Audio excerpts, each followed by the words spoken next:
اب کچھ بات کرتے ہیں ٹرانسپیرنسی انٹرنیشنل کی رپورٹ کے بارے میں۔ بالکل ملک میں بڑھتی کرپشن کی ہم کچھ بات کرتے ہیں۔ 2024 میں پاکستان نے کرپشن میں 12 درجے ترقی کی ہے اور اب دنیا کا 46واں کرپٹ ترین ملک بن گیا ہے۔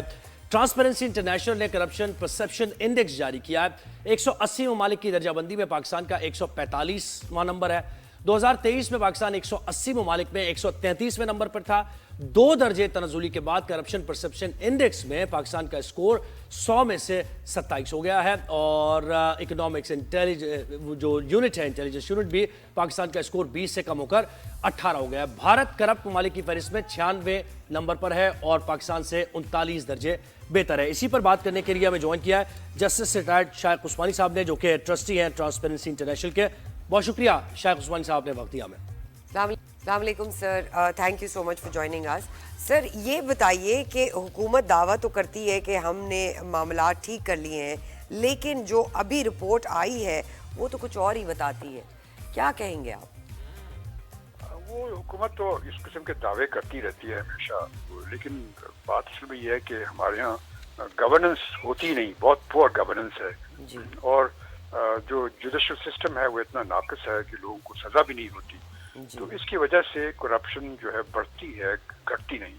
اور جو ہے کہ لوگوں کو ہر ایک کو فیسلٹیز نہیں ہے، ویلفیئر سوسائٹی نہیں ہے، تو اس وجہ سے جو لوگ جن کے پاس کھانے کے لیے پیسے نہیں ہیں یقیناً وہ پھر اور اس قسم کی حرکتیں کریں گے، اور جو بہت پیسے والے ہیں وہ پھر موقع اٹھاتے ہیں، ڈھونڈتے ہیں اور زیادہ پیسے بناتے ہیں۔ تو اب یہ اسی وجہ سے آپ دیکھیں کہ 29 تھا پچھلے پہلے سال میں، اب 27 ہو گیا ہمارا نمبر۔ یہ بہت ہی بری حالت ہے۔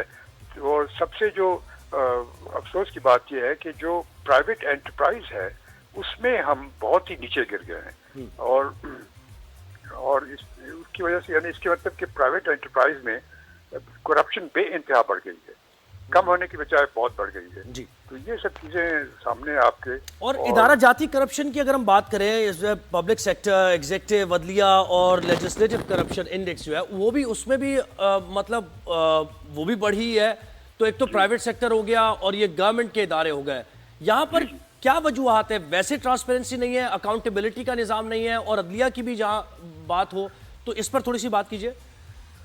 دیکھیے اکاؤنٹیبلٹی تو یہاں پر یقیناً آپ نے NAB رکھا ہوا ہے، اکاؤنٹیبلٹی بورڈ بنایا ہوا ہے، اور وہ اس کا کام یہ ہے کہ چیک کرے ان چیزوں کو، خاص طور سے جو گورنمنٹ سیکٹر میں جو پبلک سیکٹر کی وہ آرگنائزیشنز ہیں، لیکن اس میں بھی اتنی کرپشن ہے کہ وہاں پہ بھی مصیبت ہوتی ہے۔ پرابلم ہمارے یہاں یہ ہے کہ کوئی کسی پہ بھروسہ نہیں کرتا، ہر ایک سمجھتا ہے کہ اپنا فائدہ دیکھیں، اور اگر ان کو سزا مل جائے، اگر کوئی آدمی غلط کام کرے اس کو سزا فوراً مل جائے فوری طور پر، تو پھر یہ چیزیں کم ہو سکتی ہیں۔ لیکن یہاں پر تو آپ کو معلوم ہے کورٹ کیسز جو ہیں 10-10 سال چلتے ہیں، نیب کے کیسز بھی 5-6 سال سے پہلے طے نہیں ہوتے، اور پروسیکیوشن بھی ظاہر ہے سامنے ہے، سب کے پروسیکیوشن بھی ہماری کوئی اسٹرانگ نہیں ہے۔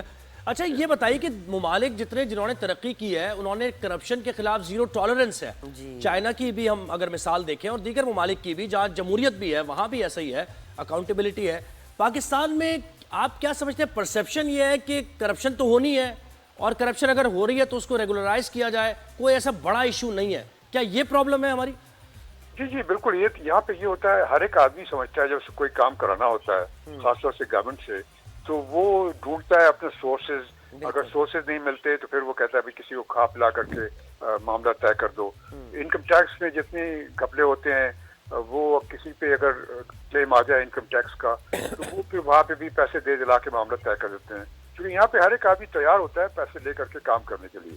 تو اب اس میں ایک آنیسٹی کا لیول بہت کم ہے، دوسرے یہ کہ اس کی لوگوں کی سزا نہیں ہوتی، جس سے آپ نے کہا زیرو ٹالرنس ہونی چاہیے۔ اب دیکھیں سنگاپور ہے وہ ٹاپ پر ہے، اور سنگاپور بھی ایسٹرن ملک ہے، اسی ریجن کا ملک ہے، لیکن دیکھیے وہاں پہ کرپشن ہے ہی نہیں، بہت ہی ختم ہے، بالکل ہے ہی نہیں سرے سے۔